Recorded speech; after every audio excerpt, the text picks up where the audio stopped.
Magandang umaga po sa ating lahat. And praise God sa isang napakagandang umaga pong muli. Tayo po'y maganda na dahil sa ilang sandali na lamang po'y mag-uumpisa na po tayo sa ating pananambahan.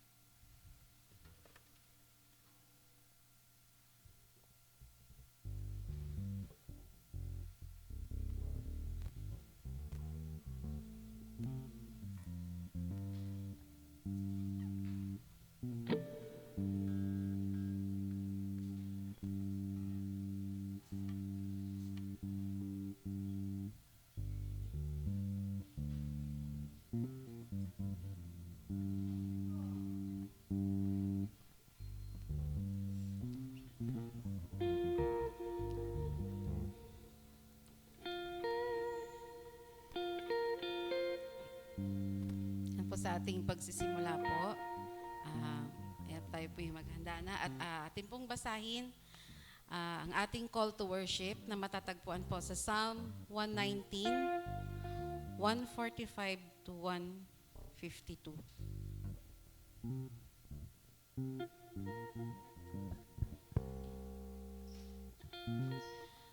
I call with all my heart. Answer me, O Lord, and I will obey your decrees. I call out to you, save me, and I will keep your statutes. I rise before dawn and cry for help. I have put my hope in your word. My eyes stay open through the watches of the night, that I may meditate on your promises. Hear my voice in accordance with your love. Preserve my life, O Lord, according to your laws. Those who devise wicked schemes are near, but they are far from your law. Yet you are near, O Lord, and all your commands are true. Long ago I learned from your statutes that you established them to last forever. Let us pray. Panginoon, pinupuri ka namin, O Lord, pinasasalamatan ka namin muli, Panginoon, sa araw na ito, sa isang magandang umaga na muli mo pong pinagkaloob sa amin. O Lord, we pray, Panginoon, na muli ay pangunahan mo kami sa aming pananambahang ito. Ikaw ang siyang talagang makita at maranasan ng bawat isa. Ikaw ang siyang tunay nga na maitaas namin sa aming pag-aawitan, sa aming pag-uusap, sa aming pag-fellowship, at lalo na sa mensaheng papahayag sa umagang ito. Panginoon, sa inyo po kami patuloy na talagang umaasa at nagtitiwala. Sa inyo po namin ibinibigay ang lahat, Panginoon. Dalangin po namin, O Lord, na hawakan mo ang bawat isa sa amin. Hawakan mo kami, Panginoon, nang sa gayon po, O Lord, ay tunay nga na talagang maging tuwid po, O Lord, ang lahat ng aming gagawin na naaayon po sa inyo, O God. Sa umagang ito ay patuloy naming tinataas sa inyo ang lahat, Panginoon, ng aming gagawin. Ikaw ang aming nais na mapapurihan, ikaw ang aming nais na maitaas, Panginoon. Kaya nga po, O Lord, muli ay tinataas ka namin at pinasasalamatan ka namin sa araw na ito. Gayun din, O God, muli ay dinadalangin din po namin mga kapatiran pa po namin na hindi pa po namin kasama ngayon. Ingatan mo po nawa sila sa kanilang pagpunta rito at magkasama-sama kami na may kagalakan at sama-sama kaming makakapakinig ng inyong mensahe, Panginoon. Muli, Lord, ito po ang aming dalangin sa matamis na pangalan ni Kristo Jesus. Amen. Yan, tinatawagan na po natin ang ating praise and worship team para naman po sa ating pag-aawit at para sa Panginoon. Magandang umaga po sa ating lahat. Tayo po ba ay handa na magpuri sa ating Panginoon? No? Sabi nga na po ng iba, hindi lang po kami, mga musician, mga pastor, mga umaakyat dito, ang nagsiserve sa Panginoon. Kundi lahat po tayo nagsiserve sa Panginoon. Amen po ba? Itong linggo na ito, tayo magpupuri, aawit sa Panginoon para ihanda yung Lunes hanggang Sabado para sa paglilingkod sa Panginoon kahit saan man tayong lugar. So tayo po'y magpuri at sumamba sa ating Panginoong Hesus. Come on, church. Tayo po'y magpuri at magalak sa ating papuri sa ating Panginoon.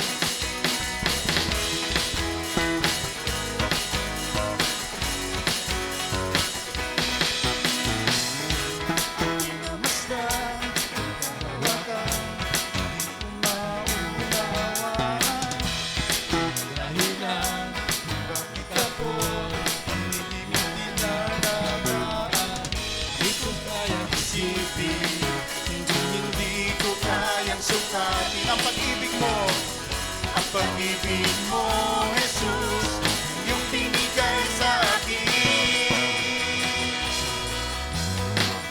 Salamat, salamat, oh Jesus, sa pag-ibig mo.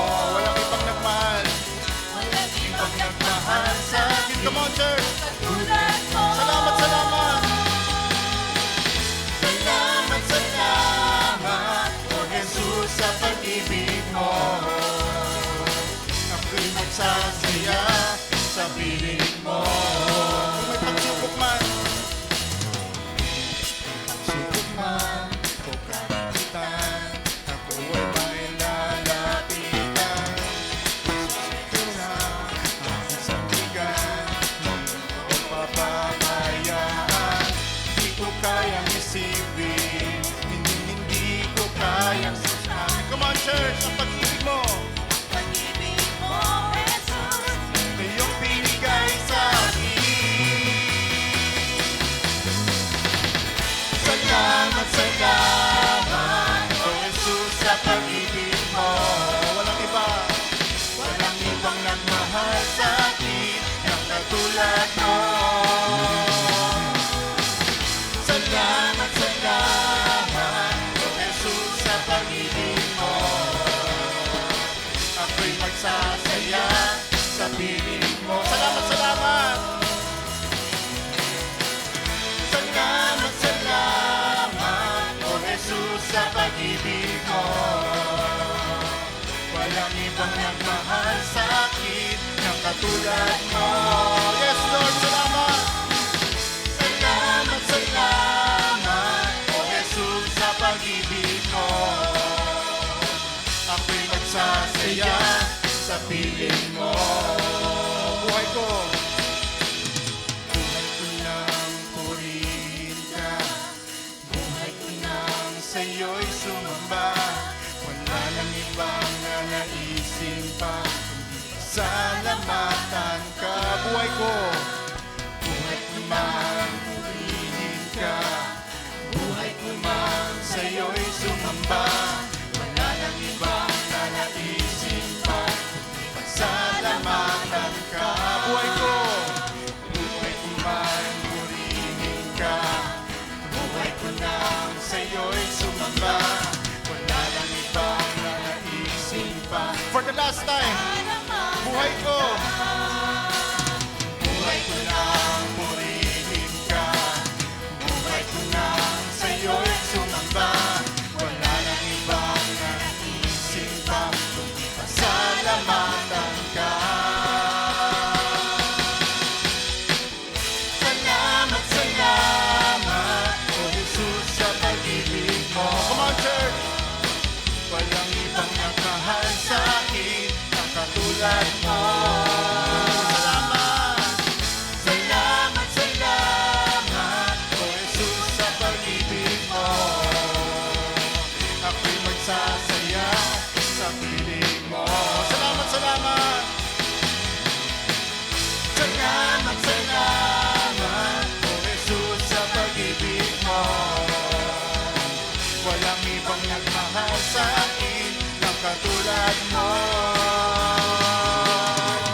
ibang nagmahal sa akin na katulad mo. Salamat, salamat, O Jesus, sa pag-ibig mo. Ako'y magsasaya sa piling mo. For the last time, sabay-sabay po natin awitin. Salamat! Salamat, salamat, O Jesus, sa pag-ibig mo. Yes, Lord! Walang ibang nagmahal sa akin na katulad mo. Salamat, salamat, O Jesus, sa pag-ibig mo. Ako'y magsasaya sa piling mo. Hallelujah! Purihin po yung ating hari, ating buhay na Diyos. Diyos ng kasalukuyan, Diyos noon at magpakailanman. Tunay nga pong ang ating Panginoong Diyos ay karapat-dapat na bigyan ng mataas na papuri, mataas na pagsamba.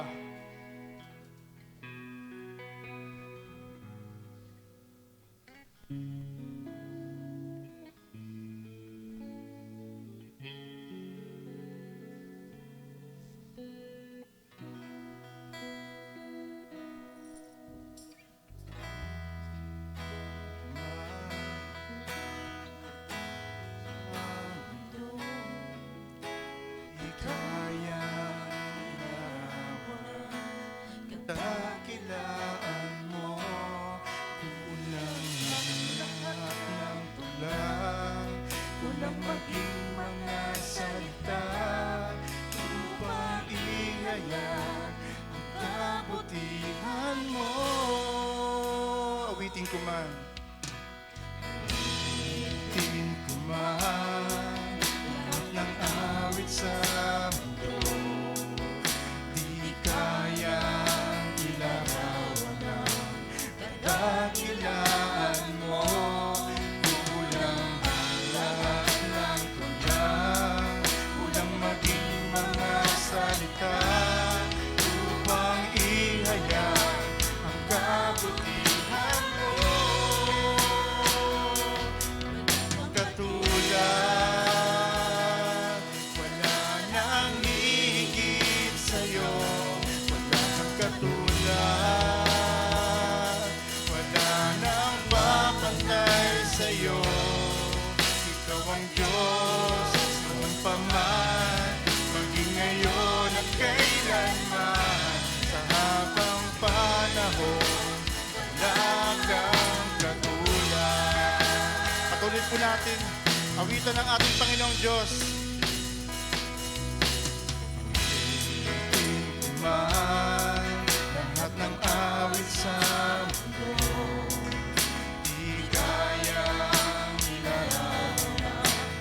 dakilaan mo, kulang lahat ng ulan, kulang maging mga salita, upang ihayag ang kabutihan mo.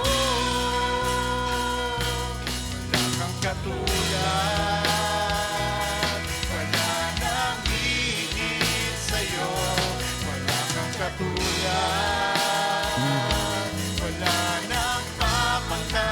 Sa'yo, ikaw ang Diyos noong pa man, maging ngayon at kailanman, sa habang panahon, wala kang katulad. Lawitan po natin, wala kang katulad. Wala nang higit sa'yo, wala kang katulad. Wala nang papantay sa'yo, ikaw ang Diyos noong pa man, maging ngayon at kailanman, sa habang panahon, wala kang katulad. Wala kang katulad, wala nang hihigit sa'yo, wala kang katulad. Wala nang papantay sa'yo, ikaw ang Diyos noong pa man, maging ngayon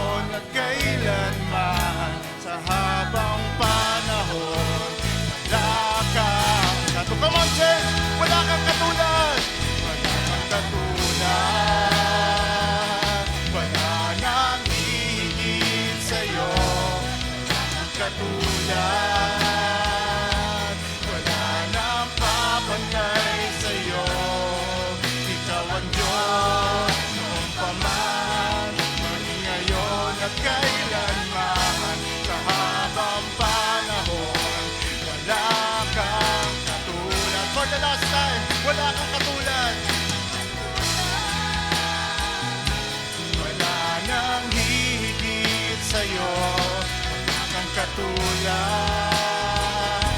Wala nang papantay sa'yo.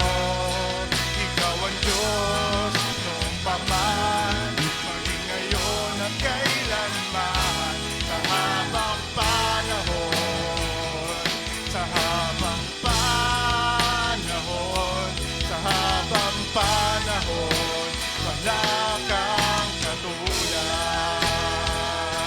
Sa habang panahon, sa habang panahon, sa habang panahon, wala kang katulad.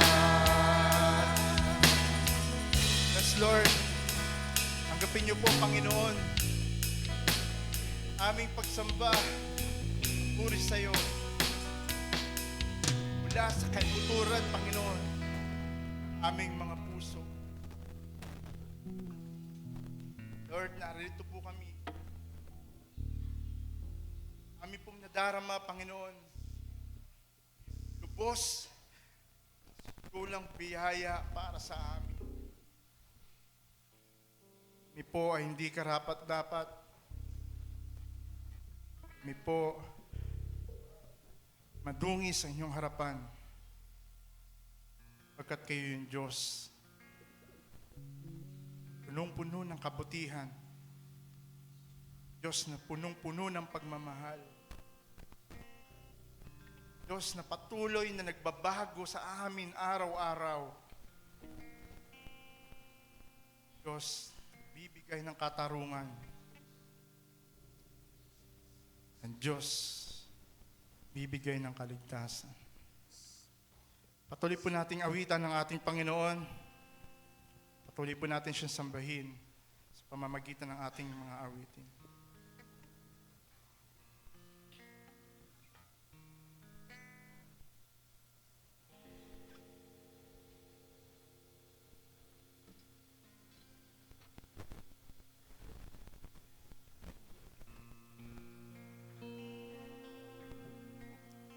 Tayo po tayo na manalangin sa ating Panginoon habang tayo umaawit.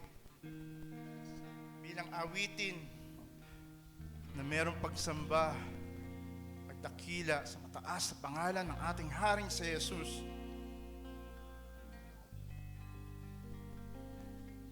Alam po natin na ating pong makakasama dating ng panahon. Ang hindi karapat-dapat, pagkukulan ng habag, at wagas mong pagsinta. Habang walang kakayanang masuklian ka ng mabuti sa lahat mong ginawa. Yakap mo ko sa aking karamihan. Inibig mo ko na di kayang tumbasan.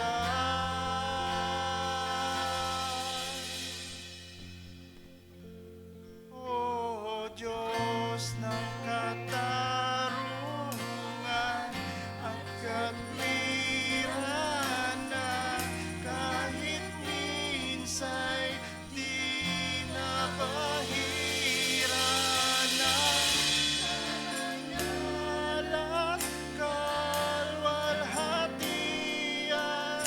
Salamat sa tulang biyaya mo, O Diyos ng kataibig na mas malawak pa kaysa aking mga pagkakasalan. Higit pa sa buhay ko, salamat sa sukdulang biyaya mo. Patuloy po tayong sumamba sa ating Panginoong Diyos. Patuloy po tayong umawit, bumula sa ating mga puso habang hindi karapat-dapat. dapat pagkukulan ng habang ang wagas mong pagsinta. Habang walang kakayanang masuklian ka ng mabuti sa lahat mong ginawa. Niyakap mo ko sa aking karamihan. Inibig mo ako na di kayang tumbasan. O Diyos ng katarungan at katwiran na kahit minsa'y di nabahiran ang kabanalan, kalwalhatian. Salamat sa sukdulang biyaya mo, O Diyos ng pag-ibig na mas malawak pa kaysa aking mga pagkakasala. Higit pa sa buhay ko, salamat sa sukdulang biyaya mo. Yes, Lord, tunay ang sukdulang biyaya mo sa aming Panginoon, sa araw-araw, sa minuto, sa segundo po ng aming buhay. Kailangan na kailangan po namin, Lord. Wala po kami mapagmamalaki, Lord, sa inyong harapan. Kami po isang basahan na pinunot ninyo patungo sa inyong kaharian. O Diyos ng katarungan at katwiran na kahit minsa'y di nabahiran ng kabanalan, kalwalhatian. Salamat sa sukdulang biyaya. Come on, church! O Diyos ng pag-ibig na mas malawak pa kaysa aking mga pagkakasala.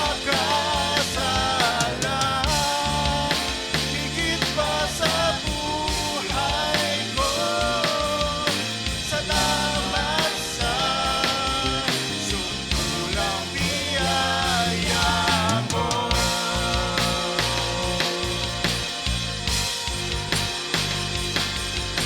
Salamat sa sukdulang biyaya mo.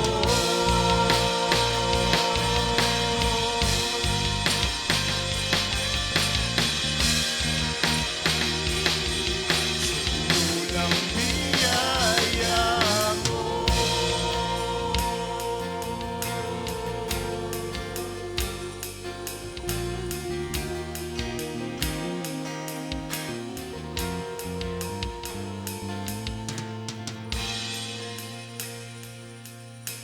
Tuloy po tayo sumamba sa ating Panginoon.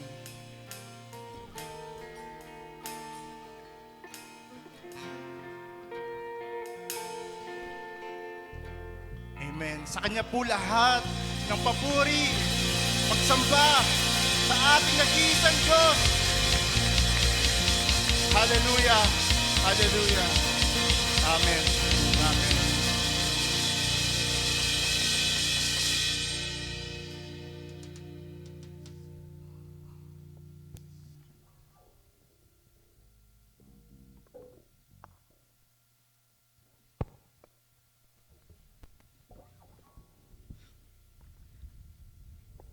Tayo po'y sama-samang manalangin. Ama naming Diyos sa langit, pinupuri ka po namin, sinasamba, dinadakila, niluluwalhati at pinasasalamatan. Maraming salamat po, Lord God, dahil kayo po ang aming Diyos na buhay.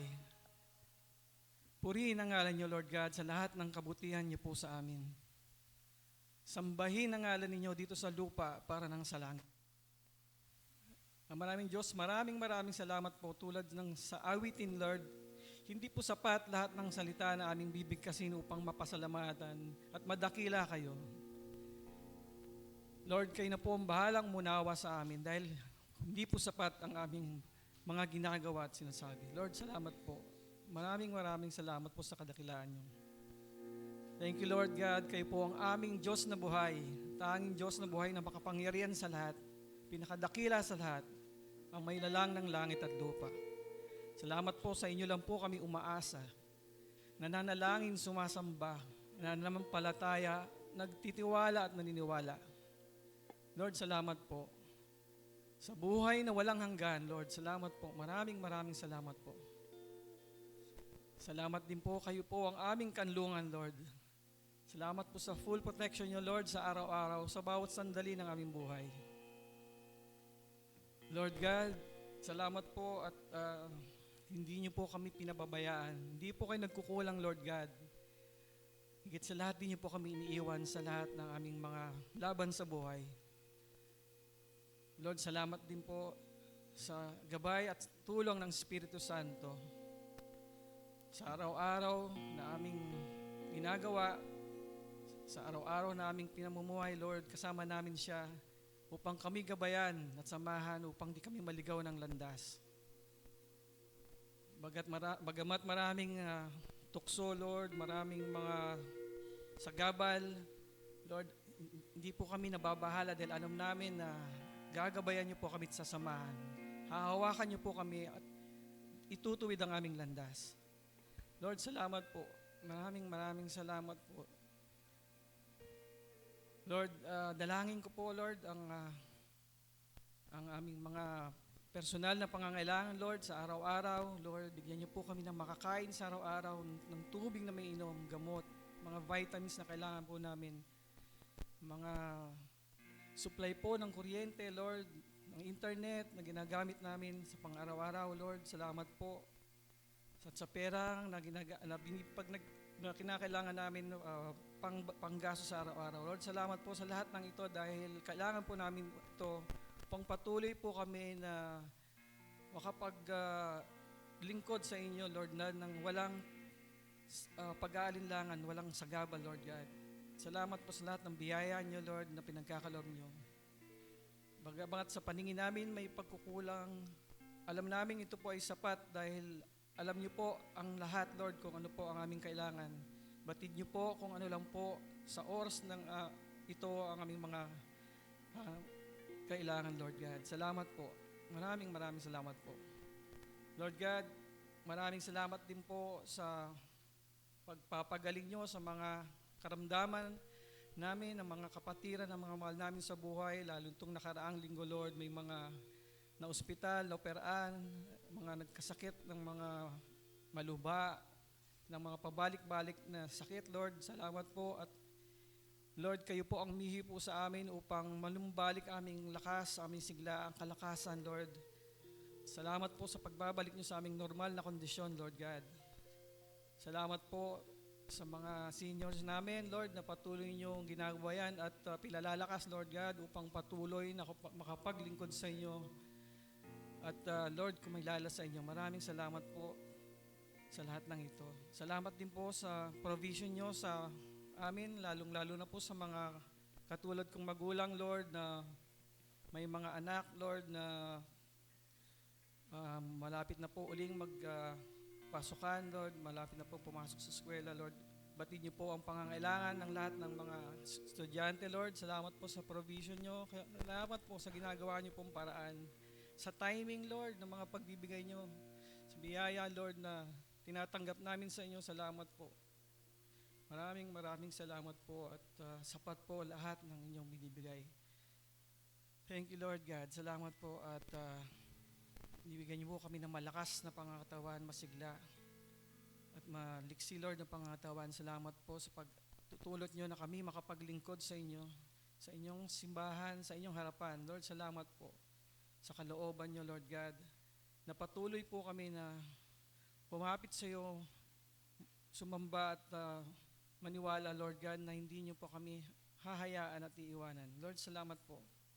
Panginoon Diyos, Dinadalangin din po namin, Lord, yung mga kapatidan namin na nasa ibang bansa, mga mahal namin sa buhay, Lord. Ingatan niyo po sila, lalo na po sa mga bansang may mga kaguluhan, Lord, mga pag-aaway, Lord God, mahigera. Lord, ingatan niyo po sila. Bigyan niyo po sila ng inyong full protection, Lord God. Ilagay po sila sa mga lugar na ligtas, Lord God. At kayo na pong bahalang mag-provide ng kanilang pangangailangan. Lord, palakasin niyo po ang kanilang pananampalataya sa inyo, Lord God. Salamat din po sa mga tumutulong sa aming simbahan, Lord, sa mga suporta sa aming simbahan, sa mga gawain, Lord. Patuloy niyo po silang i-bless, Lord God. Yan din po yung mga narito, Lord, na patuloy na nagbibigay ng kanilang lakas, ng kanilang karunungan, ng kanilang presensya, ng kanilang mga resources, Lord God.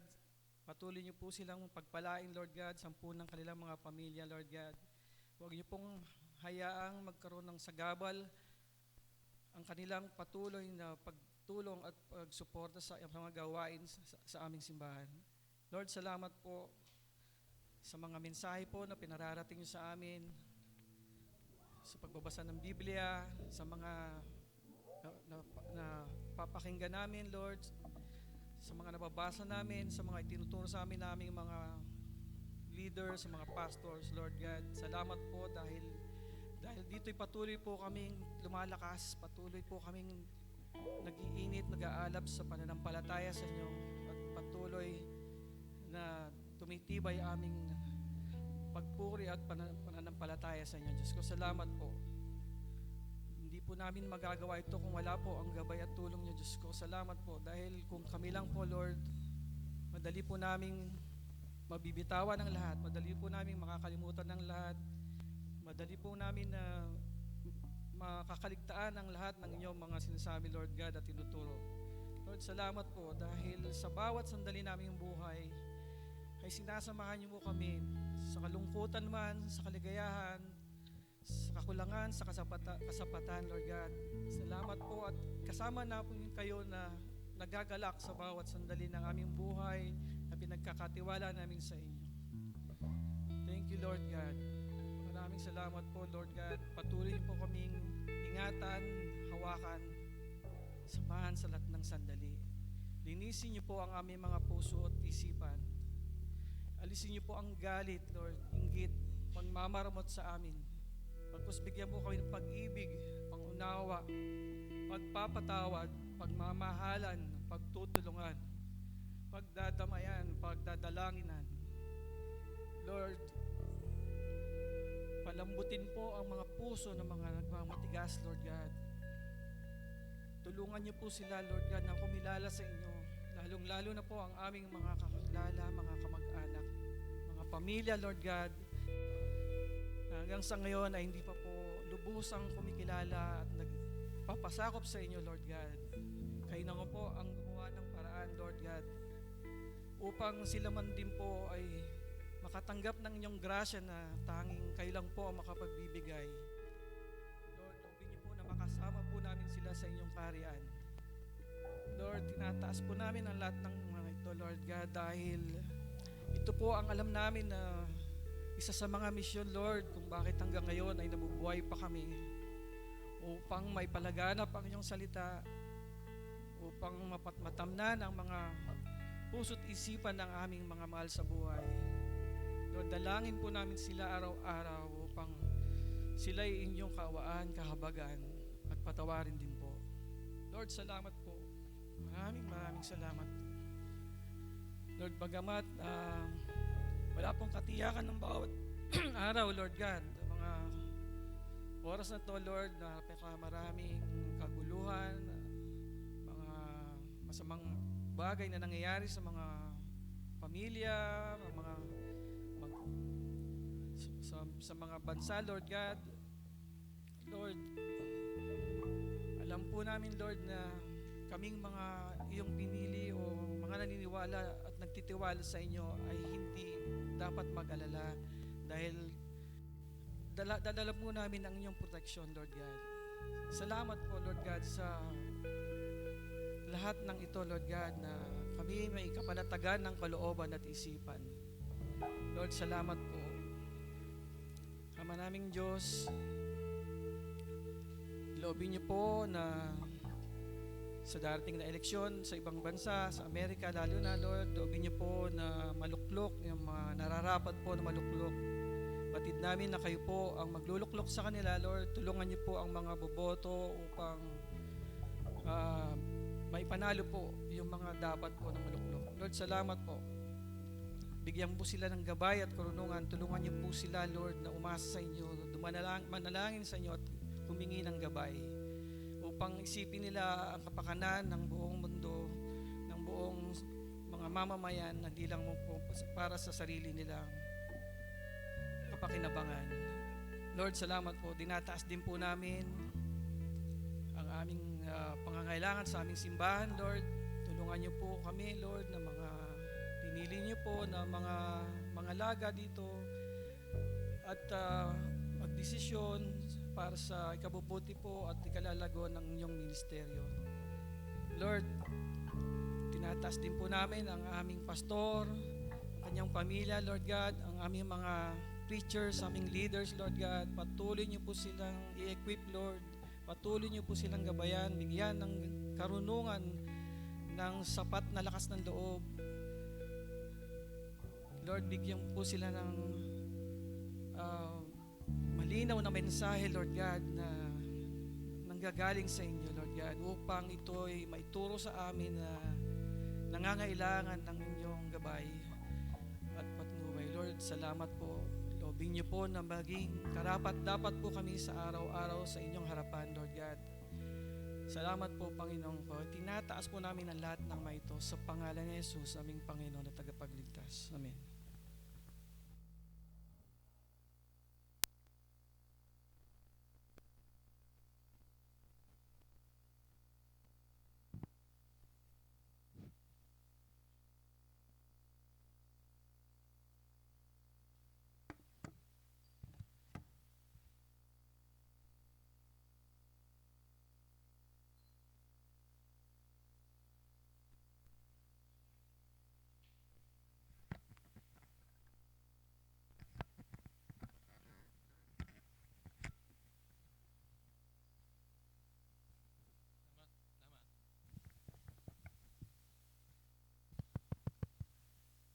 Praise.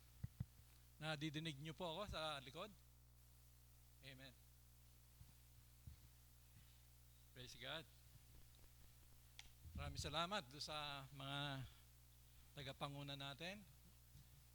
Una, yung ating worship leader, of course, si Mira. Kakatuwa na matagal na siyang naglilingkod. Sama ni Pot, si Dane, susunod niya si Aliyah na eh. Maglilid na yan. Salamat din po kay Pastor Bot sa maalab na pag-awit ng mga papuri sa ating Panginoon. At sinundan niya ni sino ba yun ng langit? Nakawala ako. Si Anton nga pala, but how can I forget him? Na nakaka-touch po yung panalangin kanina na talaga nanggagaling sa puso. Kung titingnan natin, siguro yung mga paglilingkod natin, pati yung pagdalo natin dito, lahat yan ay dahil sa pag-ibig ng ating Panginoon. Kasi ilang taon na itong simbahan na ito eh. Pero bakit nagpapatuloy yung pagdalo, yung paglilingkod? Tutuusin, wala naman tayong mga tinatanggap na rito, pero nandun yung pag-ibig talaga ng Diyos na kumikilos sa ating lahat. At yun ay nadarama natin. Yung katapatan, yung sinseridad ng mga tumatayo, naglilingkod dito, na kita yung kagalakan sa kanila eh. Na para bang talagang yung lahat ng ginagawa ay nakandog sa ating Panginoon. At nandoon talaga yung pagpapala niya. Napakaganda kasi ng ating team eh, yung Loving Like Jesus. Tutusin, ito talaga yung pinaka-summary ng kautusan na sinamarize ito na love your neighbor as yourself. No? Nasum up po lahat ng kautusan dito, pagmamahal sa kapwa. Sunundan pa ito ng pagmamahal sa kapatiran. Po, may distinction yung sa kapatiran at iba yung pagmamahalan din sa mundo na inuutos din naman sa atin. Itutuloy natin dahil nung unang linggo ay tinalakay yung the greatest commandment. Tapos nung ikalawang linggo yata, yung nakapaborito natin love your enemies. Yun po yung the greatest challenge ng isang BCFC year. Kung paano mamahalin yung mga nagkokos ng konsumi sa atin po. Dahil yun ang gusto mangyari ng ating Panginoon. Itutuloy natin niya, mga kapatid. At ang magiging teksto natin, kasi ang nais natin talakayin ngayon, yung pag-ibig na nag-i-extend sa lahat ng tao na. Pero dalawang grupo ito, yung sa simbahan and then yung sa mundo, kagaya na nabanggit natin. Kasi maganda ma-distinguish din natin yung pagmamahalan sa loob against yung pagmamahal sa labas. Kung kayo yung nakapagpahinga na, ay maaari po ba tayong tumayo muli para sa paggalang sa salita ng Diyos?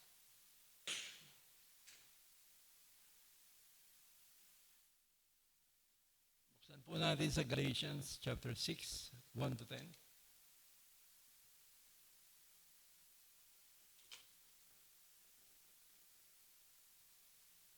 It's 11:30, mga kapatid, ha? Huwag niyo ako sisihin pag mabot tayo alas 2. Basahin ko po sa Galatians 6, 1 to 10. I'll be reading from the New King James. Bible namin ni Kuya Bok. New King James. Brethren, if a man is overtaken in any trespass, you who are spiritual, restore such a one in spirit of gentleness, considering yourself, lest you also be tempted. Bear one another's burdens, and so fulfill the law of Christ. For if anyone thinks himself to be something, when he is nothing, he deceives himself. But let each one examine his own work, and then he will have rejoicing in himself alone, and not in another. For each one shall bear his own load. Let him who is taught the word share in all good things with him who teaches. Do not be deceived. God is not mocked, for whatever a man sows, that he will also reap. For he who sows to his flesh will of the flesh reap corruption, but he who sows to the Spirit will of the Spirit reap everlasting life. And let us not grow weary while doing good, for in due time, in due season, we shall reap if we do not lose heart. Therefore, as we have opportunity, let us do good to all, especially to those who are of the household of faith. Palain tayo ng Panginoon sa kanyang mga salita. Nawa ay tumimo ito sa ating mga puso. Tayo po ay makakaupo na, mga kapatid. Ang pag-ibig ay bungang espiritu. Fruit of the Spirit ito na makita sa Galatians. At ang bunga, para yumabong ito, talagang lumago, ay kailangan i-cultivate siya. Kailangan natin i-cultivate. At kailangan din natin i-practice. Parang yung mga nag-exercise, pa-practice sila everyday.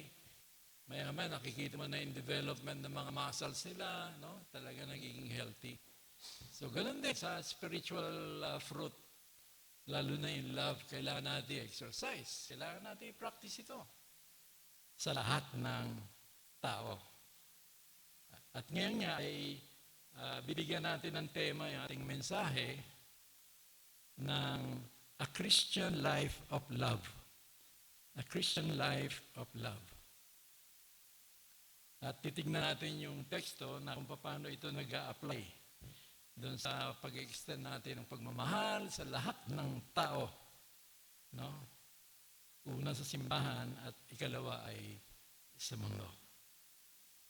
So, unahin natin sa loob muna, no? Sa church. At binabanggit nga rito sa verse 1, ano?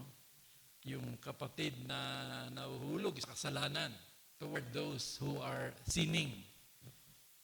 Meron po, hindi, dahil ang church hindi naman perfect yan. Kahit yung mga pastor, hindi rin perfect yan.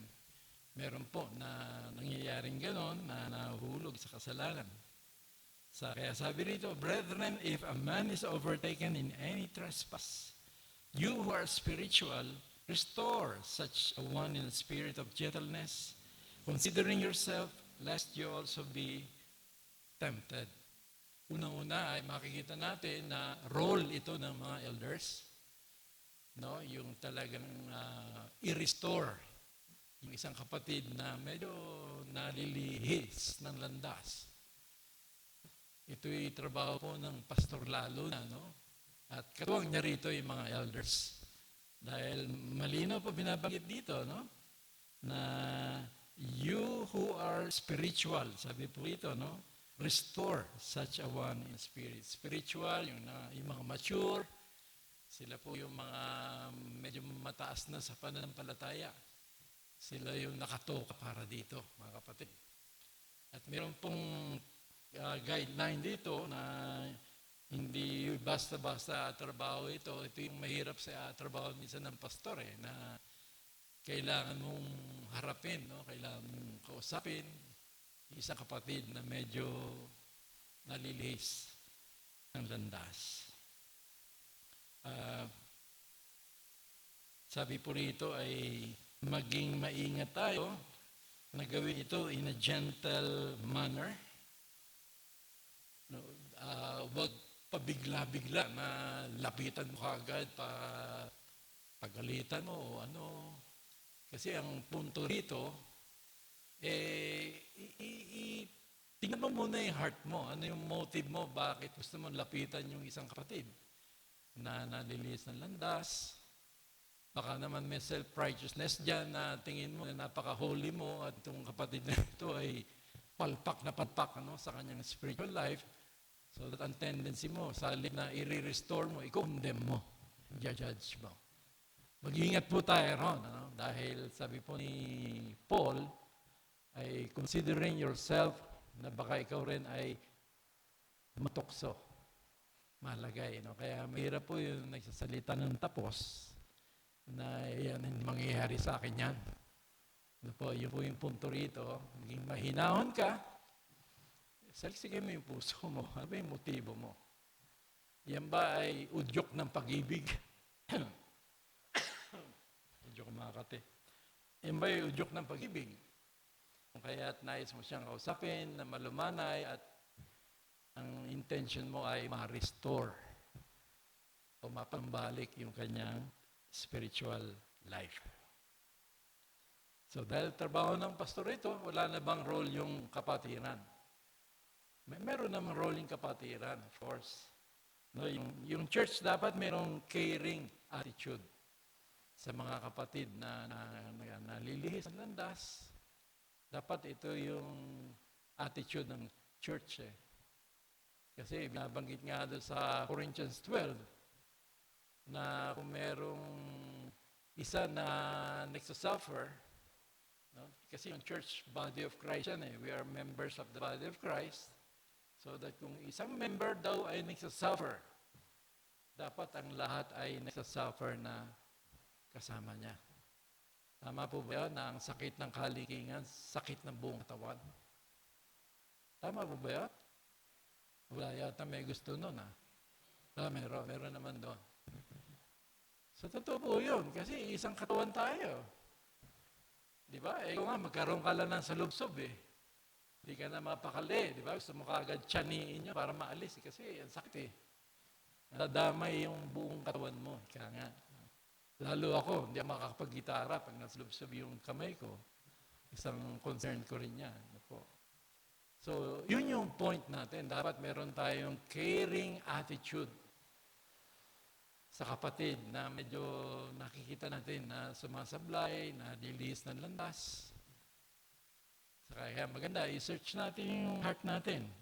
It is between us and the Lord. Ano ba yung nagiging attitude natin? Talaga ba nandyan yung pagmamalasakit mo na talagang nais mo siyang ma-restore? So that kahit hindi ka elder, pag nakita mo yung isang kapatid at pinakita sa'yo ng Lord ito, siguro unang mong gagawin, mananalangin ka. Di po ba, mananalangin ka, pag-pray mo yung kapatid na yun. And then, kausapin mo hindi yung mga miyembro, kasi hindi mo sa mga miyembro sasabihin yun. Sabihin mo kay pastor. Kay Pastor Kit. Na meron po tayong kapatid na ganito. So that, yun po ang tatrabahuhin ng ating pastor sa tulong ng ating Diyos. So, ganun dapat po yung ating relasyon dito sa kapatiran. Meron ba tayong care? Tayo ba'y concern? Kasi nung tinanong si Cain, where is Abel? Sabi nung Diyos, pinatay niya si Abel, di ba? Tapos dumating ang Diyos. Nasaan na si Abel? Sabi ni Cain, am I my brother's keeper? Yun kaagad ang sagot niya, no? Am I my brother's keeper? So, parang minsan nagiging ganun din tayo pag wala tayong pakialam, no? Sa kapatid na nagsasuffer na nahihirapan. O sana po, makita natin, ito yung admonition sa atin, na magkaroon tayo ng concern, mag-care tayo, kasi tayo rin ang maapektuhan, mga kapatid. Sa church ba, meron ba tayong alam na kapatid na dumadaan sa ganitong kalagayan? Siguro meron tayong nakikita, ano po? So ano yung ginagawa natin? Tayo ba ay dumadako sa Panginoon sa panalangin in behalf of our brother or sister na nakakaranas ng ganito? Kasi ang Panginoon mismo, kinukwento niya nga na kung meron daw isang pastol, no, na nakita niya yung isang tupa niya ay naligaw, nalihis. Ano daw gagawin? Iiwanan niya yung 99 ships para hanapin yung tupang naligaw. At pag nakita niya, ay ipapasa niya sa balikat niya at ipapamalita niya sa mga kaibigan niya, mga kapitbahay niya, na ito yung tupa ko na naligaw at nasumpungan ko na muli. Makigalak kayo sa akin. Dapat po ganun yung attitude natin. What about the prodigal son? Na yung magkapatid, yung bunso, pinili niya na kunin yung mana niya, nabuhay pa yung tatay niya. At pagkakuha ay talagang nilustay yung kabuhayan na yun, no? Sa riotous living, while living. Dumating nga yung punto na naubos yung kanyang pera. Hanggang sa kinakain niya yung pagkain na dapat sa mga baboy. Ganun siya, pinababa ng Panginoon. Then, he came to his senses. Siya ay nagising. No? Nagising siya kasi hindi naman ganun yung buhay niya. Sarap-sarap ang buhay niya sa piling ng ama niya. Pero ano yung nangyari noon? So, nakaisip siyang umuwi.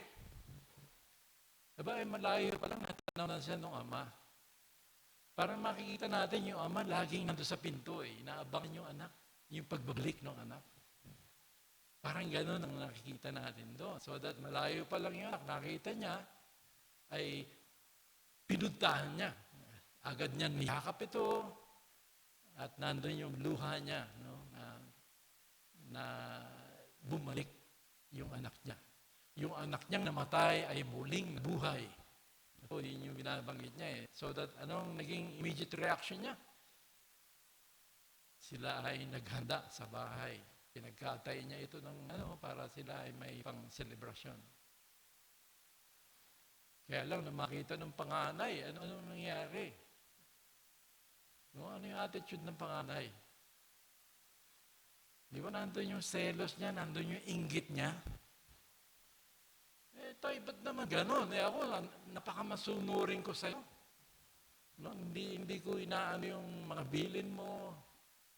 Maganda yung buhay ko na pinapakita sa'yo. Pero hindi mo man lang ako pinaganda. Tulad nitong kapatid ko na ito na walang ginawa kundi lustayin yung kabuhayan mo. So, ang ama ay talagang nahabag sa anak niya at pinaliwanagan niya. Na di ba dapat tayong matuwa dahil itong kapatid mo naligaw ito eh. Kumbaga namatay ito at muling nabuhay. Kaya dapat ay mag-rejoice tayo. Sabi ng Lord, there is joy in heaven over one sinner that repents. Talagang nagdiriwang po yung mga kaanghelan sa kalangitan. Kapag mayroong isang nalihis na nakabalik, nagdiriwang po yung kalangitan.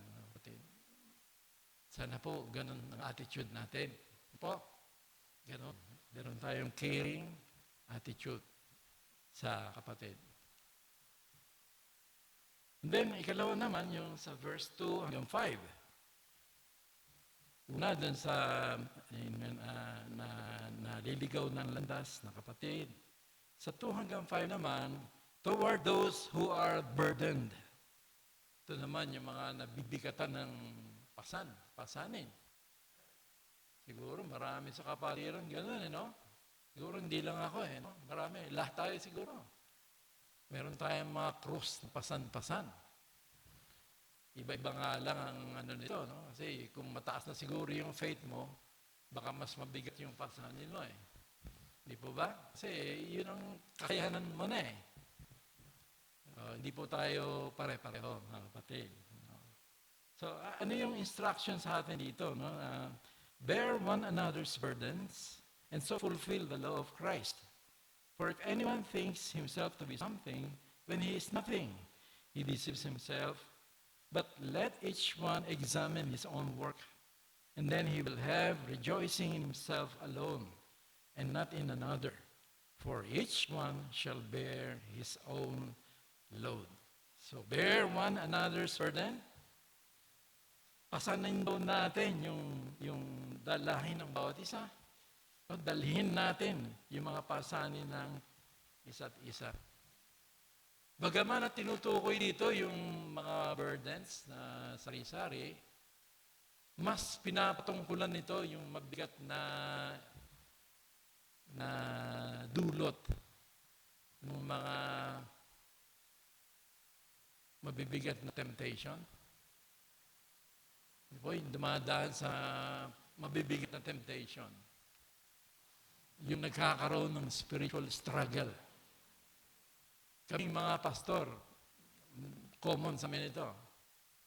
Kasi kayo talaga yung tatargetin, eh. No? Ng kaaway. So, ang admonition sa atin dito ay magpasanan tayo ng bigat na pinapasan ng bawat isa. Ano po?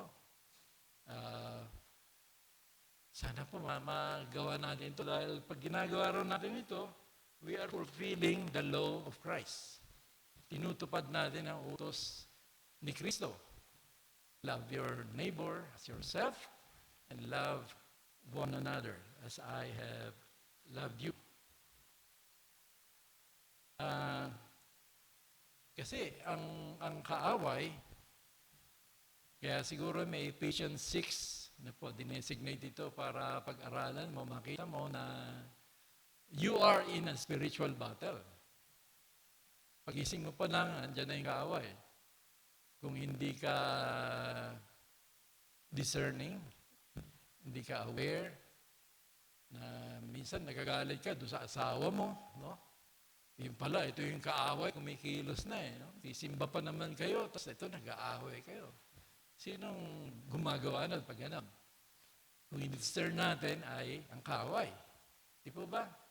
For we do not wrestle against flesh and blood, sabi po ng Ephesians. Kaaway mo ay mga spiritual forces. Si Satan and his cohorts. Kung ikaw ay mananampalataya na, kapatid, asahan mo, meron lang nakatoka sa'yo. Hindi ko alam kung isa o dalawang diablo yan na talagang kukonsumihin ka, guguluhin ka, pagising mo pa lang. Nandiyan na yan.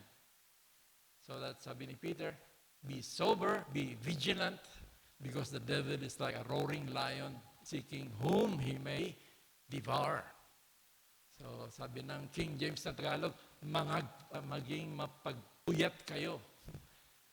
Kumbaga parang hindi ka malingat doon sa gagawin ng kaaway. Lagi kang alisto. Kaya po yung Ephesians 5, sabi po ron, be spirit-filled. Tayo ay laging magpapuspos sa banal na espiritu. No? Kasi pag hindi ka puspos, meaning yung buhay mo talaga hindi nakasuko. Hindi talaga totally kinokontrol, ginagabayan ng Panginoon, ay we are walking on a slippery ground. Kayang-kaya tayong imanipula ng kaaway. Yun lang pagising mo, nakalimutan mo agad manalangin. Lalo pat bago ka nakinig sa salita ng Diyos, ibang munang salita yung napakinggan mo. No? Yung mga alalahanin dito sa mundo. So doon pa lang, nandun na yung battle, pagising pa lang natin. Kaya maganda po, paggising mo, wala kang unang kakausapin, kundi ang Panginoon. Kasi siya yung refuge mo, siya yung salvation mo, siya yung mag-iingat, gagabay sa iyo, pamilya mo. Dahil ang kaaway talaga, malingat ka lang, ay kikilos talaga. The thief comes to steal, to kill, and to destroy. Alam ng kaaway na hindi niya kayang nakawin yung buhay na walang hanggan kasi eternal yun No one can separate us from the love of God. Pero magagawa niya ay pwede kanyang gawing parang hindi lumalago sa buhay spiritual. Pwede niyang gawin na yung buhay spiritual mo parang wala yung the joy of the Lord. Ano po? Parang ito yung ninanakaw niya, yung buhay na masagana na galing kay Kristo.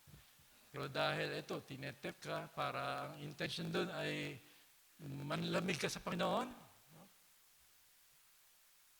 Minsan nga, sa buhay ng isang Kristiyano, napaka-simpleng-simple na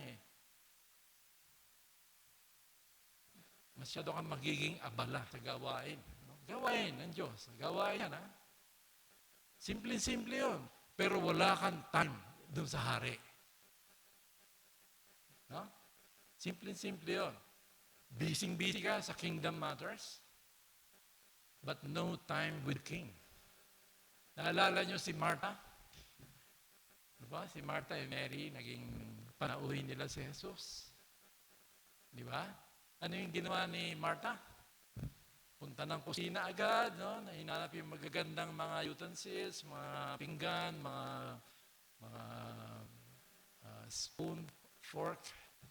Kasi especially yung bisita Masama ba yung ginawa niya? Hindi. Hindi naman masama Tapos si Mary, pinili niya, umupo doon sa paanan ni Jesus. Dahil ang priority niya ay mapakinggan yung tinig ng kanyang Panginoon. Yun yung mahalaga sa kanya mapakinggan yung tinig. Hindi yung magpapakasubsub siya doon sa gawain. So makita po natin, bandang huli ay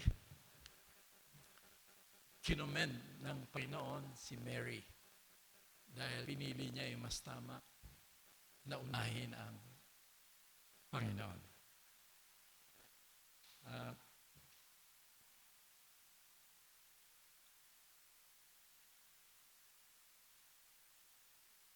Ano kaya yung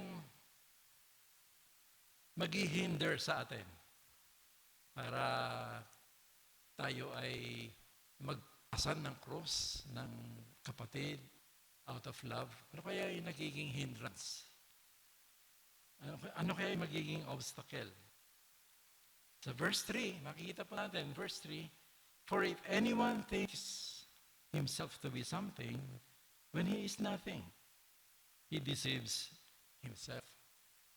So nandun yung ating yung pride, yung ating conceit, Yung masyadong mataas na tingin natin sa sarili, na napaka-banal, napaka-righteous natin, so that ang nagiging tendency ay sa halip na tulungan mo yung kapwa mo na hindi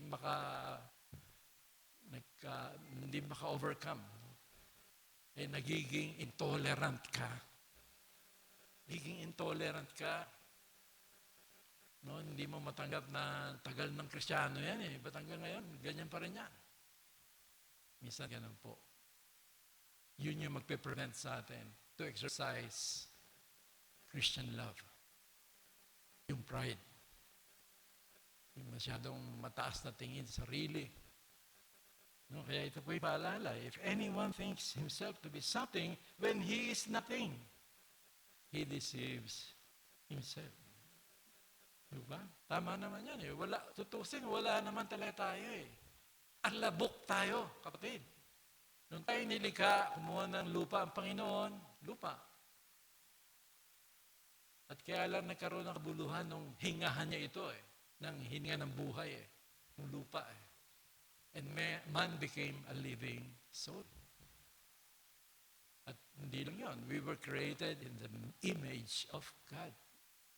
Kaya nagkaroon tayo ng dignidad, ng worth, dahil sa pagkilos ng Diyos. Pero alisin mo yun, alabok tayo, kapatid. Kaya minsan maganda po yung Ash Wednesday. Dahil paalala yun mula tayo. Galing ka sa alabok, babalik ka sa alabok. So napiprevent ito yung pagyabang natin. Lalo kung tayo ay sumasagana, darating yung time na iisipin mo, ako kasi yan Ako yung magaling, ako yung nagpaplano. No? Ako yung talagang nagmamanage yan So mag-ingat po tayo ron. Nagkakaroon na tayo ng pride. So that nagmamanifest ito kung nagiging condemning tayo sa kapwa natin, na hindi tayo nag-extend tulong. Samantalang ito, inihipo ka na ng Lord para tulungan yan Pero hindi mo magawa dahil nga doon sa pride. Sa pride natin. Kaya maganda po yung word na Christian, inulit-ulit natin. Christian without Christ, I-A-N.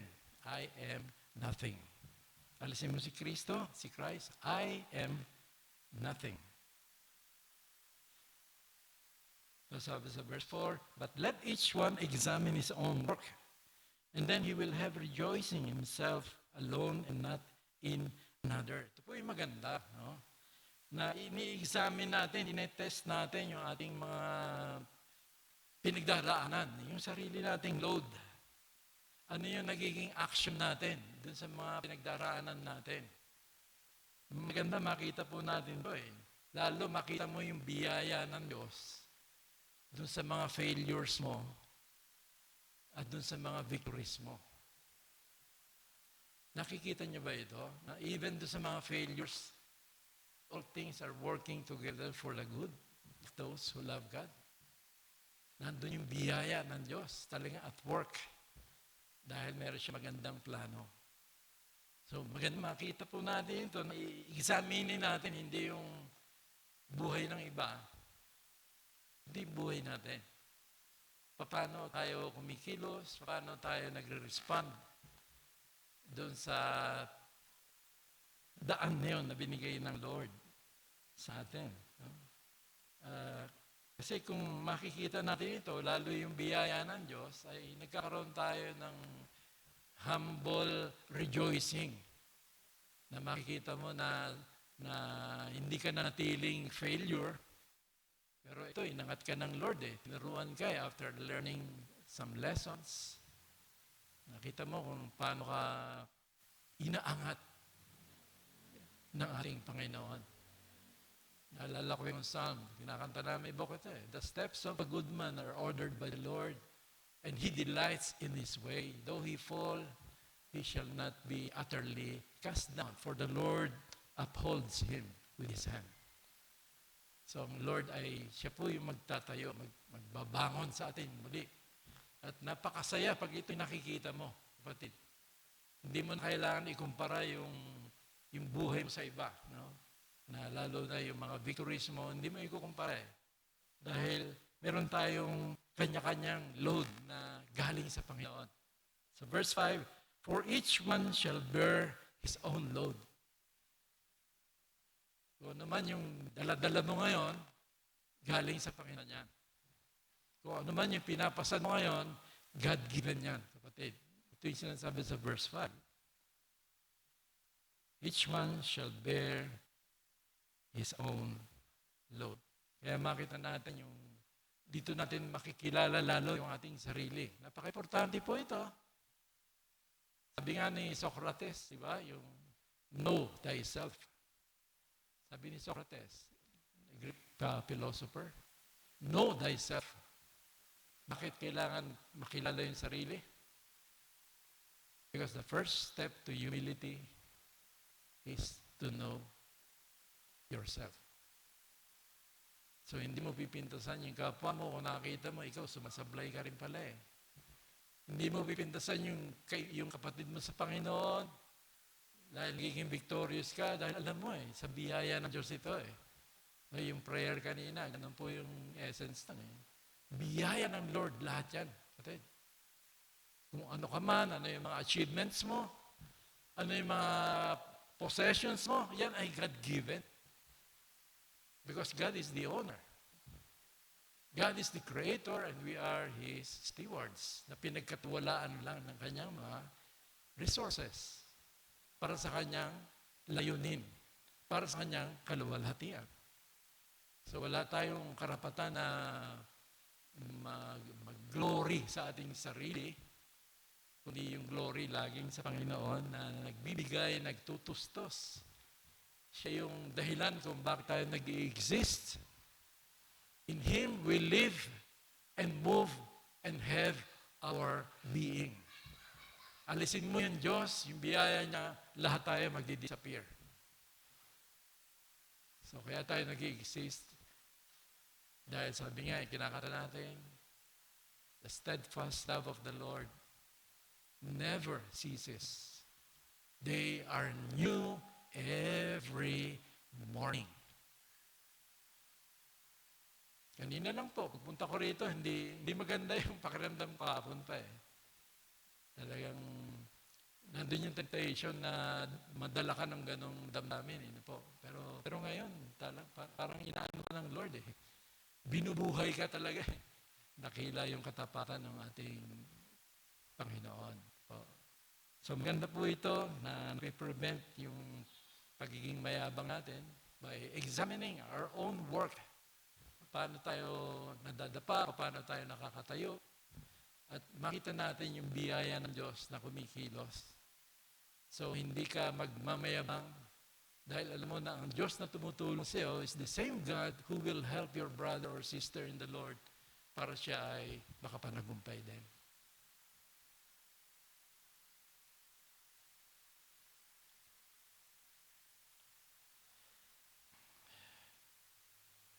Ano ang attitude ng Panginoon sa mga nangabibigatan? Alam natin ito, no? Magsiparipayo, kayong mga nangabibigatan ng lubha. At bibigyan ko kayo ng kapahingahan. Come unto me, all ye who labor and are heavy laden, and I will give you rest. Sarap pong yakapin ito eh, dahil lahat tayo eh, may mga burdens po. Ito yung mga pangako ng Diyos, ito yung talagang pinangahawakan natin bawat araw. Kaya tayo nakakapagpatuloy sa buhay Kristiyano. Dahil tapat ang ating Panginoon, ang pag-ibig niya ay hindi napapagod na pag-sustain sa atin. Pangatlo, ito naman yung pag-ibig o yung mabubuting gawa na ini-extend natin sa mga church workers. Lalo na sa ating pastor. Pastor Kit, nasa Facebook natin. Sabi po rito, sa verse 6, let him who is taught the word share in all good things with him who teaches. So ito po yung suporta, yung tulong. Sabi rito, share in all good things with him who teaches. Ito ay particular sa ating pastor. No? Hindi lang siya nagtuturo, nangangaral. Gayun din naman yung ating mga elders po. Dahil ang pastor po ay considered na elder. Magkaka-level sila. Kaya lang naging pangunahin ng pastor dahil sila yung umaharap talaga no, sa gawain. Kami, mga dakilang alalay lang kami. Nila Kuya Bok, Kuya Ben. Dakilang alalay. So ano po yung sabi dito? Atin silang tulungan. Share in all good things. Mga kapatid. May mga correlated text ito. Halimbawa, dito sa 1 Corinthians 9:11 to 14, sabi po rito, if we have sown spiritual things for you, is it a great thing if we reap your material things? If others are partakers of this right over you, are we not even more? Nevertheless, we have not used this right, but endure all things, lest we hinder the gospel of Christ. Do you not know that those who minister the holy things eat of the things of the temple? And those who serve at the altar partake of the offerings of the altar. Even so, the Lord has commanded that those who preach the gospel should live from the gospel. Sa Old Testament, makikita po natin yung practice dahil mandatory po, yun talagang tithing, dahil ito yung tulong o suporta sa mga Levites at mga pare. No, ito po yung mandato sa Israel na sila ay mag-iika po, whether financial, yung mga first fruits, na sila po ay nagbibigay ng kanilang tithes para dun sa mga tao na naka-assign dun sa templo. Wala silang gagawin kundi yung sa templo. Pagtuturo, pangangaral, at kung ano-ano ba, no, yung mga gawain sa templo. Pagdating sa New Testament ay nagpatuloy po naman ito, no, yung pagsuporta sa mga manggagawa. Kaya lang, ang paniwala natin, hindi siya nagiging mandatory, no? Hindi na obligasyon, kundi voluntary po. Love. God loves a cheerful giver nga, sabi po, no?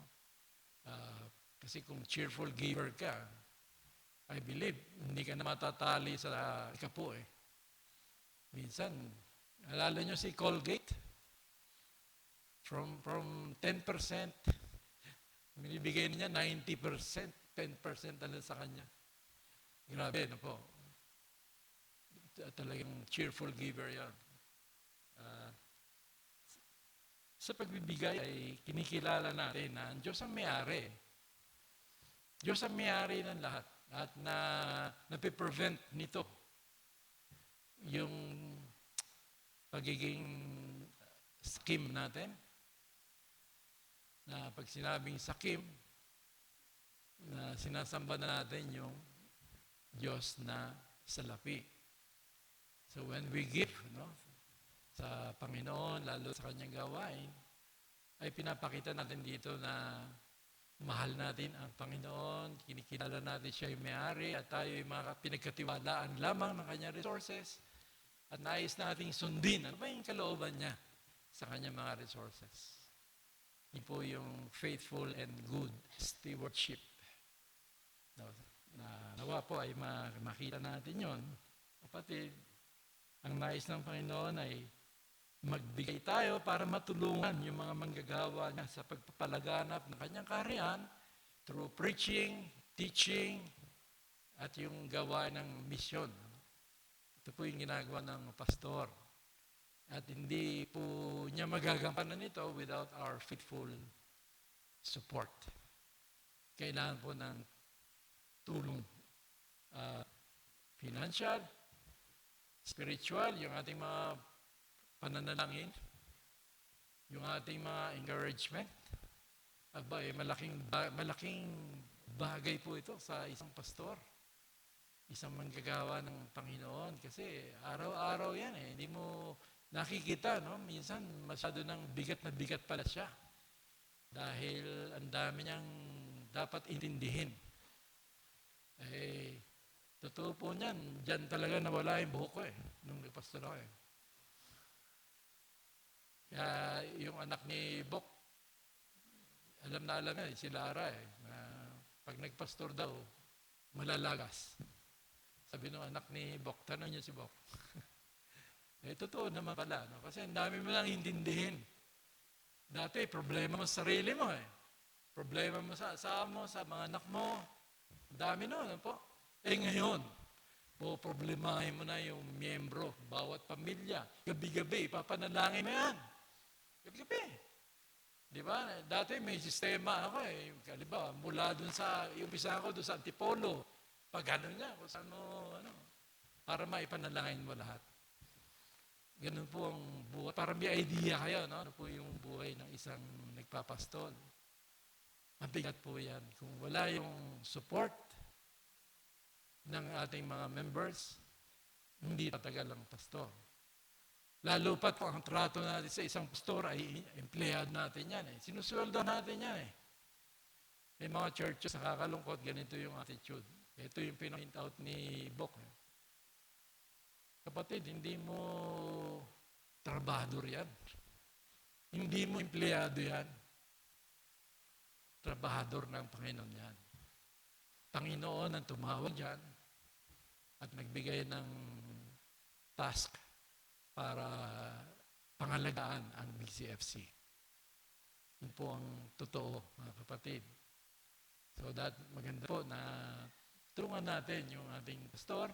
Huwag natin gawing mahirap yung kanyang ministeryo. Naalala nyo si Miriam? Kapatid ni Moses. Dumating yung time na naging rebellious yung attitude niya kay Moses. No, talagang nagrebelde siya eh. Una-una siguro ate siya eh. No? Mas matanda siya eh.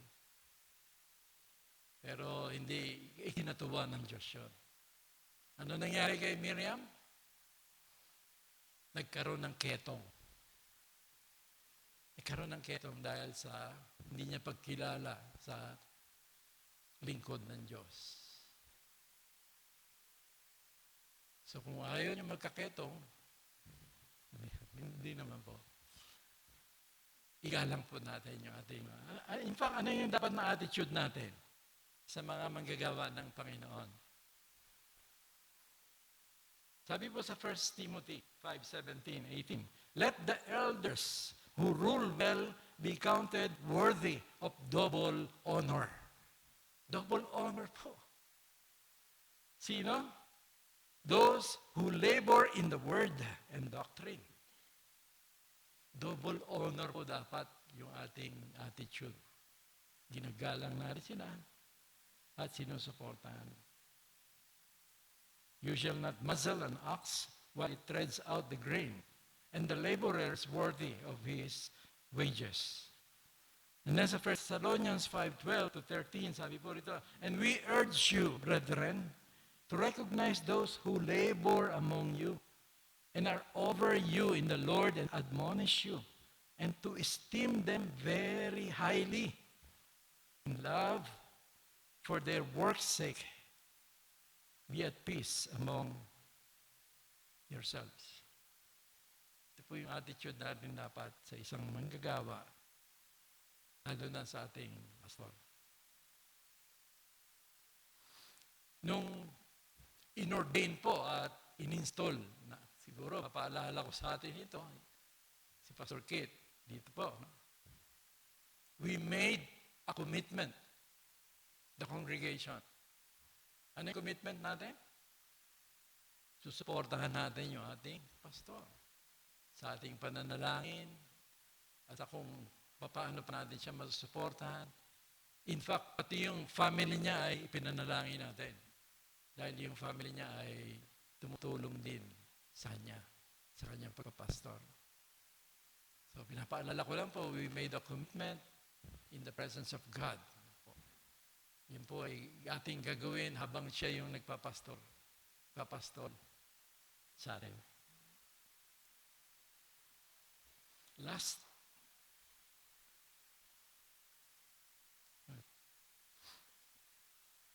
Sa 7 hanggang 10, ito naman yung extending our love toward all people.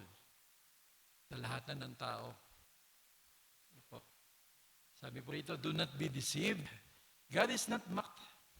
For whatever a man sows, that he will also reap. For he who sows to his flesh will of the flesh reap corruption. But he who sows to the Spirit will of the Spirit reap everlasting life. And let us not grow weary while doing good. For in due season we shall reap if we do not lose heart. Therefore, as we have opportunity, let us do good to all, especially to those who are of the household of faith. Do good to all, sabi po. Ano? God's ultimate design for a Christian life, ano ba yung ultimate design niya? Is a life of good works. Ito po yung design niya eh. Sa Ephesians 2, verse 10, makikita natin doon. For we are God's workmanship, created in Christ Jesus unto good works. Nakita natin, tayo daw yung obra maestra, yung masterpiece ng Diyos. Nilikha ng Diyos. In Christ Jesus, meaning doon mo naranasan talaga yung buhay na nakaugnay sa Diyos. At ito ay magre-resulta ng unto good works. Yung buhay Kristiyano na walang good works, walang fruit of good works, malaking question mark po yun as far as God's design is concerned. Sabi po sa Titus 2:14, who gave himself for us, that he might redeem us from every lawless deed and purify for himself his own special people, zealous for good works. Ito po dapat yung buhay natin, na mabubuting gawa. Ito po yung nakikita sa atin. Extended to all people.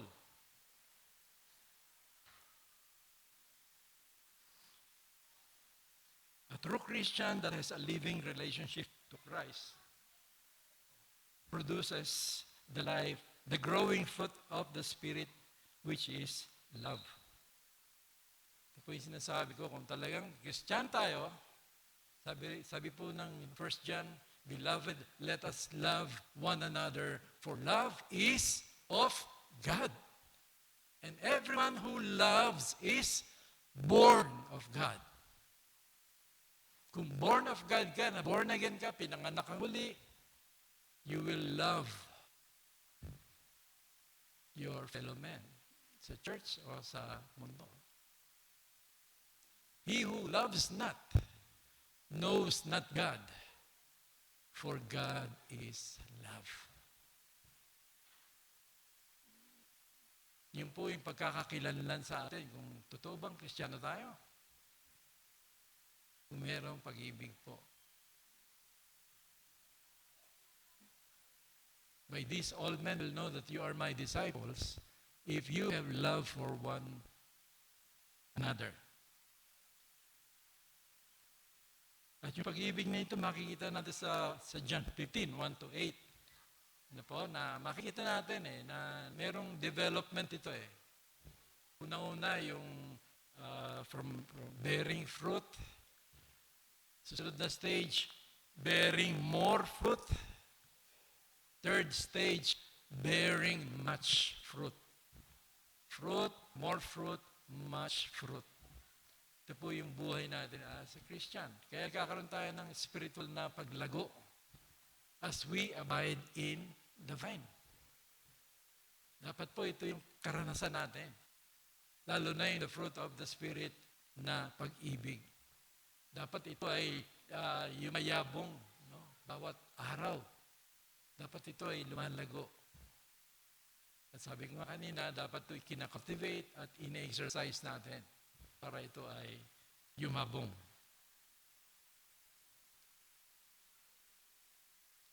At yung growing love of Christ in our hearts is manifested and expressed in our good works shown to people.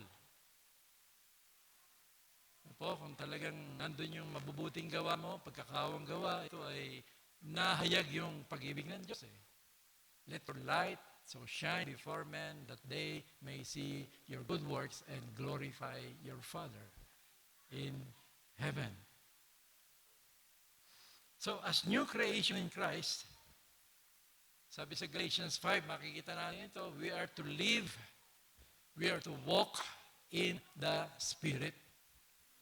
Bilang mga bagong nilalang na kay Kristo. Ito po yung sa Galatians 5. Pinalaya ka na doon sa dating buhay, masalanan, alipin. So that dapat ang buhay mo ngayon ay puspos ng banal na Espiritu. No? Living in the Spirit, walking in the Spirit. Dahil pag nagkaganon, you will not fulfill the desires of the flesh. Romans 8, makikita rin po natin yan.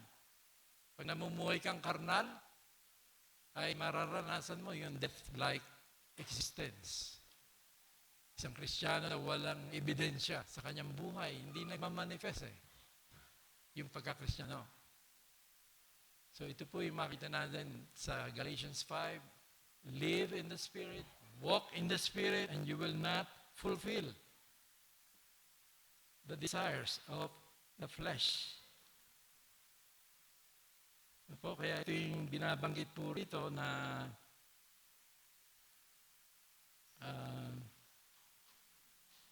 dito sa ating teksto. Kasi napakasimple pa ng buhay Kristiyano. Parang yung prinsipyo ng computer. Garbage in, garbage out. Kung ano yung, saan ka nakafocus? Saan nakaset yung puso mo? Saan ba naka-Google most of your time? Kung mga bagay sa mundo, bagay-bagay sa mundo, you are doing the garbage in. Kaya nga sabi ng Lord, the light of the body is the eye. Meaning, nagiging maliwanag yan kung ang focus mo ay the things of the kingdom. Pero nagiging blurred, malabo yan, madilim yan, kung ang focus niyan ay the things of the world. Yun po ang totoo, mga kapatid.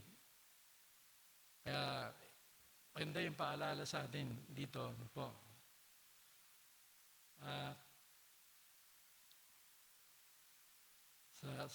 Sa Colossians 3, 1-3, saan ba tayo dapat nagpo-focus kung talagang Kristiyano ka na? Sabi rito, if then you were raised with Christ, seek those things which are above. Kung ikaw ay nabuhay na muli, nakasama ni Kristo, dapat hanapin mo na yung mga bagay doon sa itaas. Na kung saan ay nandoon si Kristo na Panginoon. Yun po yung sinasabi rito, no? Set your mind on things above, not on things on the earth. Bakit? For you died. Namatay ka na sa dating buhay na yan Bakit pilit mong binabalikan yung dating buhay? Dahil bagong nilalang ka na If any man is in Christ, he is a new creation. All things are passed away. Behold, all things are new. Saan po yung focus natin? Saan yung heart natin nakaset? Seek ye first the kingdom of God and His righteousness. Sana po, yun mo. The things of the kingdom, heavenly kingdom, hindi yung earthly kingdom.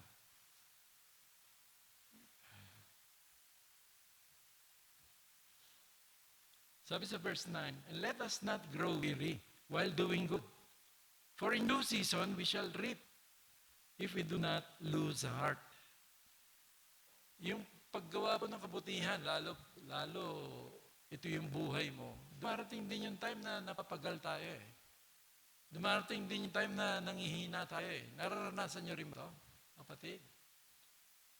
Minsan, meron kang nararamdaman siguro. Isang dahilan yan Pero does it mean dahil hindi mo nararamdaman, titigil ka na sa paggawa ng kabutihan? Sa pag-kick hair, sa pagmamahal sa kapwa? Yun po ba? Doon ba nakabase yung ating pag-ibig? Sa ating feelings? Hindi, no?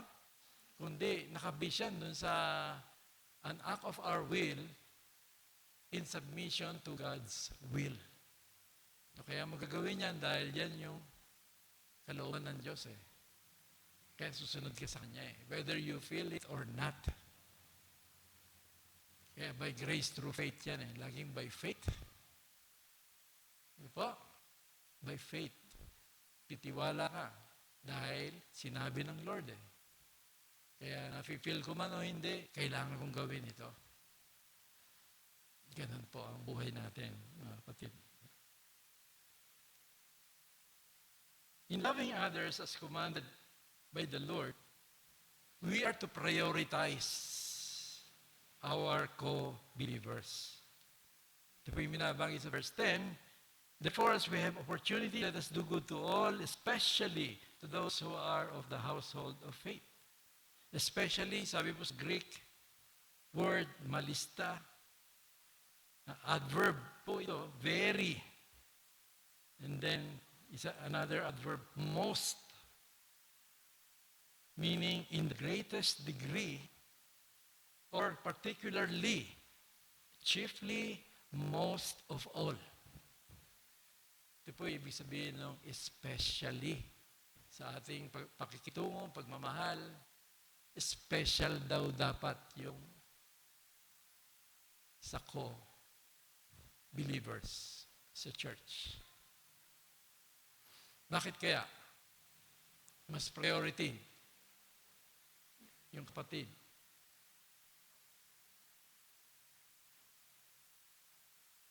Una siguro, inuutos ng Lord ito eh. Love one another as I have loved you.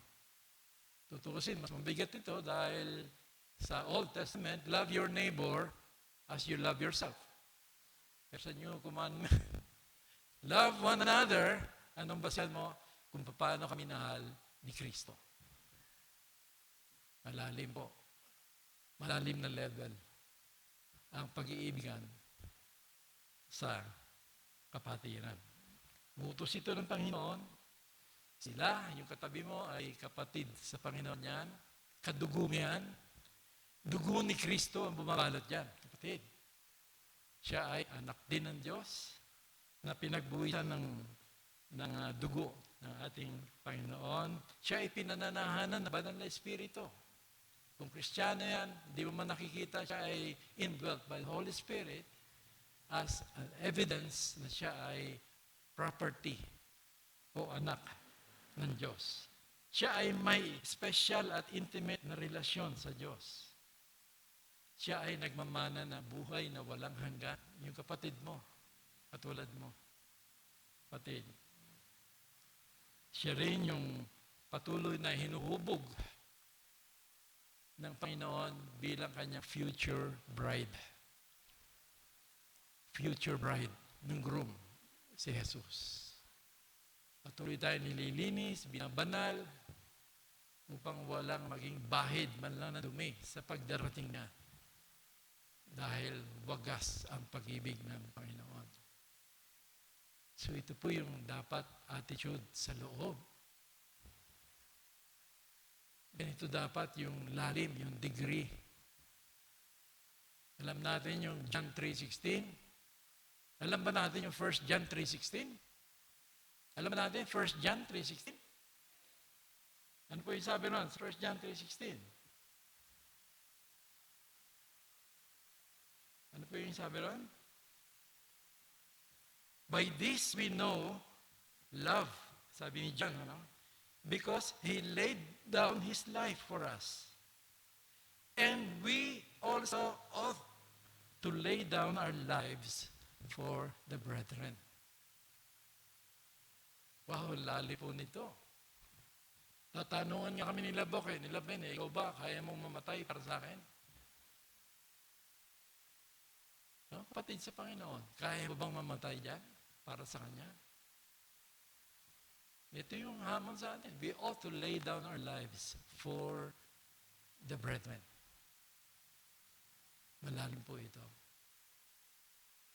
Siguro nakita natin ito, no? Yung sa buhay ng mga early Christians, mga apostles, disciples, na willing sila ibigay yung buhay nila. In fact, many of them died a martyr's death.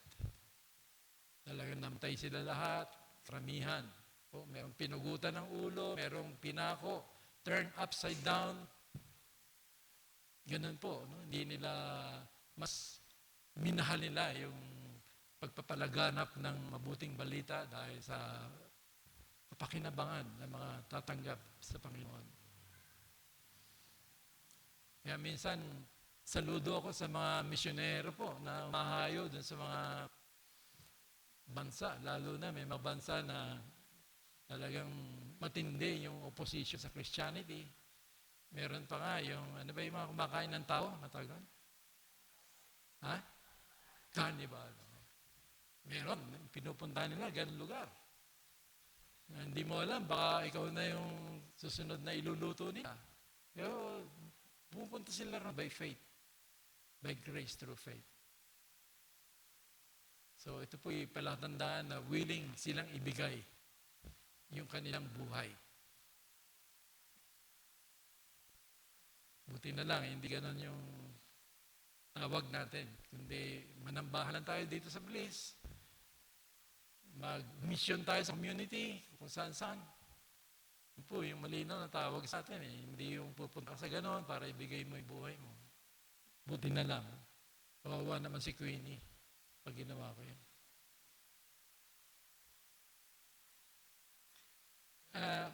In loving the unbelievers naman, maganda makita po natin na yung mga hindi mananampalataya, mga tao sa mundo, sila man ay nilalang sa wangis ng Diyos. Sila ay may dignidad. Mahalaga po yung kanilang buhay. They were created in the image of God. Kahit na puro kapalpakan na yung ginagawa niyan, puro kasalanan na, pangurakot, nakadalasan na, talagang nakikerry na tayo ng emotion natin, nagagalit na tayo. Pero let us remember, sila ay nilikha rin sa wangis ng ating Diyos. So that dapat nababago yung ating pananaw. Dapat nababago nito yung ating attitude. Na sa halip na kamuhian natin, na lalo na yung mga nagkakamal pa, yumayaman pa dahil obvious kanilang mga ginagawa. Sa halip, dapat maawa pa tayo. Di ba? Dahil yung kayaman nila, hindi naman nila madadala. At sila ay nasa ligaw na landas. So hindi ka maiinggit, kundi maawa ka sa kanila. Ganon sana po yung ating nagiging attitude. Kaya nandun dapat yung marubdob na hangarin natin na matamo nila yung pagliligtas ng Panginoon. Sa paghayo natin, pagpapangaral ng mabuting balita. Dapat ito yung nagkukumpel sa atin, yung pag-ibig ni Kristo, who is not willing that any should perish, but that all should come to repentance. Ito po yung ating Panginoon na nagnanais na maligtas po yung mga naliligaw ng landas na yan po. At sabi po rito, therefore, as we have opportunity, let us do good to all. As we have the opportunity. Kung tayo ay may pagkakataon. Araw-araw ba meron tayong pagkakataon? Gumawa ng kabutihan? Araw-araw meron di ba? Lalo na kung ang prayer mo, Lord, here I am, send me. Lord, make me a blessing. Make me an instrument of your peace. Make me an instrument of your love. Make me an instrument of your comfort. Where there is disunity, make me an instrument of your love. So sana ito tayo, mga kapatid. Sana totoo sa atin, make me a blessing. Out in the highways and byways of life, many are weary and sad. So araw-araw may opportunity. Pagising mo pala opportunity sa bahay mo mismo. Opportunity sa kapitbahay mo. Sa church. O sa bansa mo. Sa halip na kinukondem mo yung mga opportunity to do good, you pray for the leaders. Di po ba? Dalangin natin sila. Ipagpasalamat natin yung mga magagandang nagagawa, achievements. Meron po tayong opportunity lagi, kapatid. Masyado lang tayo nagiging preoccupied ng mga sarili nating ginagawa. Nais ko na pong wakasan dahil nakatingin na si Kai sa akin. Sabi po ng Westminster Catechism, sabi po nila, man's chief end is to glorify God and enjoy Him forever. I agree, no? Ito po talaga yung pinaka-purpose ng tao. Ito yung pinaka-purpose niya, to glorify God and to enjoy Him forever. Ito po yung buhay natin dapat. Ito yung pinaka-purpose mo. Glorifying God and enjoying Him forever. We glorify God by reflecting His image. We reflect His image as the God of love, and we as Christians, when we love one another. Di po ba? By this all men will know that you are my disciples if you have loved one for another. The Father is glorified when we are bearing the fruit of love. Sabi sa John 15, herein is my Father glorified that you bear much fruit. So shall you be my disciples. Naluluwalhati yung Ama kung tayo ay namumunga ng masagana. Yung bunga ng mabubuting gawa na yan. Naluluwalhati.